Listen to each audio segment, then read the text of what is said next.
Hello everyone. आज हम atom के बारे में बेसिक से जानेंगे।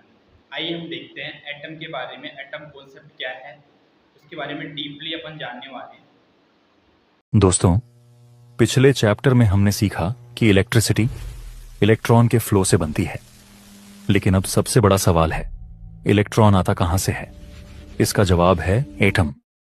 अगर एटम नहीं समझेंगे तो आगे करंट, वोल्टेज और रेजिस्टेंस भी ठीक से समझ नहीं आएंगे। सबसे पहले यह समझिए कि इस दुनिया में जो भी चीज आप देख रहे हैं, जैसे मोबाइल, पंखा, मोटर, तांबे का तार, लोहे का पाइप, पानी, हवा और यहां तक कि हमारा शरीर भी, सब छोटे छोटे कणों से मिलकर बने हैं।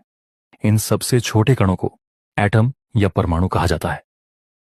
एटम किसी भी पदार्थ की सबसे छोटी इकाई है जो उस पदार्थ के गुणों को बनाए रखती है। अगर आप किसी कॉपर वायर को बार बार छोटे छोटे टुकड़ों में काटते जाएं, तो एक समय ऐसा आएगा जब आपको कॉपर का सबसे छोटा कण मिलेगा। वही कॉपर एटम कहलाता है। एटम इतना छोटा होता है कि उसे हमारी आंखों से नहीं देखा जा सकता। अब सवाल आता है कि एटम के अंदर क्या होता है। एटम के अंदर तीन मुख्य कण होते हैं, प्रोटॉन, न्यूट्रॉन, इलेक्ट्रॉन। इन तीनों का काम अलग अलग होता है।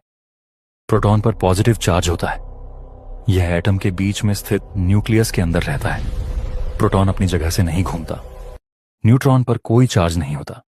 इसका काम एटम को स्थिर रखना होता है। यह भी न्यूक्लियस के अंदर रहता है। अब सबसे महत्वपूर्ण कण आता है वो इलेक्ट्रॉन। इलेक्ट्रॉन पर नेगेटिव चार्ज होता है। यह न्यूक्लियस के चारों ओर घूमता रहता है। इलेक्ट्रिकल इंजीनियरिंग में सबसे ज्यादा महत्व इलेक्ट्रॉन का है। क्यों? क्योंकि यही इलेक्ट्रॉन एक एटम से दूसरे एटम में जा सकता है। और जब यही इलेक्ट्रॉन लाखों करोड़ों की संख्या में वायर के अंदर चलना शुरू करता है, तब इलेक्ट्रिसिटी बनती है। मान लीजिए आपके प्लांट में 3 फेज मोटर चल रही है। मोटर इसलिए नहीं चल रही कि वायर के अंदर कोई दिखाई देने वाली रोशनी दौड़ रही है, बल्कि कॉपर वायर के अंदर करोड़ों इलेक्ट्रॉन लगातार मूव कर रहे हैं।